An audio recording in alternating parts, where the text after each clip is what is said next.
கொள்கை எதிரின்னு சொல்ற பாஜகவை சொல்லி நிற்கிற டிவிகேவோட பிள்ளையார் சொல்லி போடப்பட்டதுன்னு சொல்லி பேசுறாரு. எடப்பாடி பழனிசாமி பேசியிருக்காரு. அவங்க கொள்கை எதிரின்னு சொல்றவங்க கூட உங்களுக்கு கூட்டணி அமைகிறது அப்படிங்கும் போது எந்த அளவுக்கு இணக்கமா இருக்கும்? இவங்களை ஏற்றுக்கிற மனநிலைக்கு அவர் போயிட்டாரு அப்படின்னா பாஜகவை கட்டி விட்டுருவாங்க அப்படின்னு சொல்லி டிவி பேசியிருக்காரு. அதாவதுங்க, ஒரு கூட்டணி எல்லாம் அமையும் போது ஒவ்வொருத்தரும் ஒரு கருத்துக்களை சொல்லுவாங்க.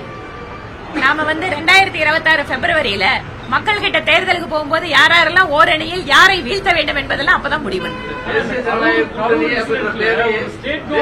யாருக்கு பதில் சொல்றேன்? நீங்களே சொல்லுங்க. பேரையே எடப்பாடி பழனிசாமி இதுவரைக்கும் சொல்லலாம். அதிமுக பாஜக கூட்டணி அப்படின்னு இப்போ வரைக்கும் சொல்லிட்டு இருக்கு.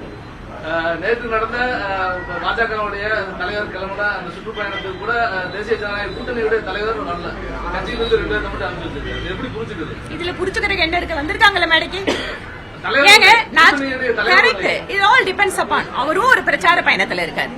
அதனால இத பத்தி பேச வேண்டியது நாங்க. நீங்க எங்க ரொம்ப கவலைப்படுறீங்க? ஆனா மதுரையை சார்ந்தவர் எதிர்கட்சி துணைத் தலைவர் திரு உதயகுமார்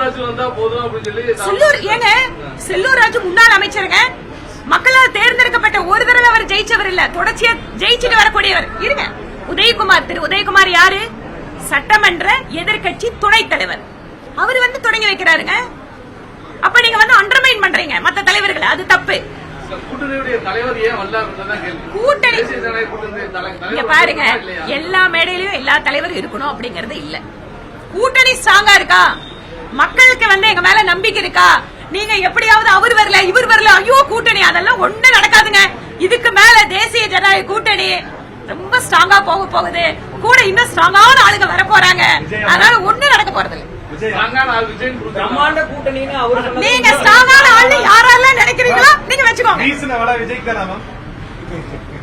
நாங்க வலையெல்லாம் பேசுறது இல்லைங்க. சென்னை நீதிமன்ற நீதிபதி செந்தில்குமாருடைய தீர்ப்பையும் உச்சநீதிமன்றம் கடுமையா கண்டனம் தெரிவிச்சிருக்காங்க. நீதிமன்றத்தை கேள்விக்குறியாக்குறாங்க அப்படின்னு இல்ல. வழக்கமா திமுக அனுதாபி அப்படின்ற ஒரு கருத்தும் பல்வேறு கருத்துக்கள் சமூக ஊடகத்துல இதை பத்தி எல்லாம் விமர்சனங்கள் வந்துட்டு இருக்கு. நான் எப்படி பாக்குறேன், பீயிங் a lawyer also, ஒரு ஹைகோர்ட்ல வரக்கூடிய தீர்ப்பை உச்சநீதிமன்றத்துல மாற்றுகின்ற பொழுது அரசியலமைப்பு சட்டத்துல இருக்கின்ற நீதித்துறைக்கு இருக்கின்ற அதிகாரத்தின்படி அந்த தீர்ப்பு வழங்கப்பட்டிருக்கா இல்லையானதான் உச்சநீதிமன்றம் பார்க்கும். அதனால இதுக்குள்ள ரொம்ப பர்சனலா போய் பார்க்க வேண்டிய அவசியம் கிடையாது அப்படிங்கறது.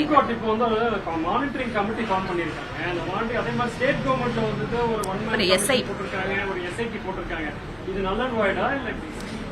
அப்கோர்ஸ் நீங்க உச்சநீதிமன்றத்தோட தீர்ப்பு அது ஓவர் ரைடிங் எஃபெக்ட் தானே.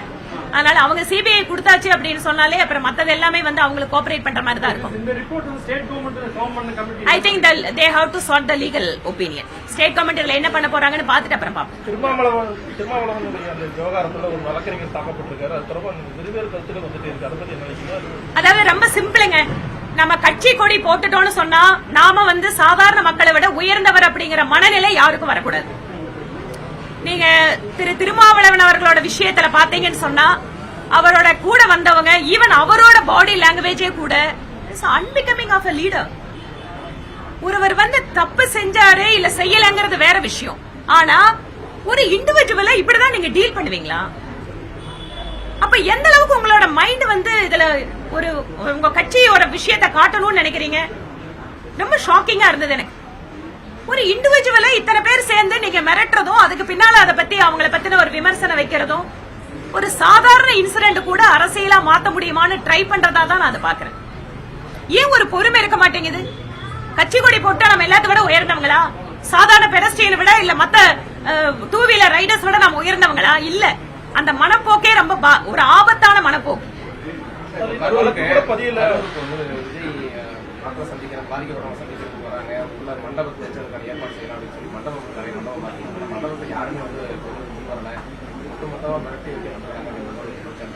அது குற்றச்சாட்டு இல்லைங்க.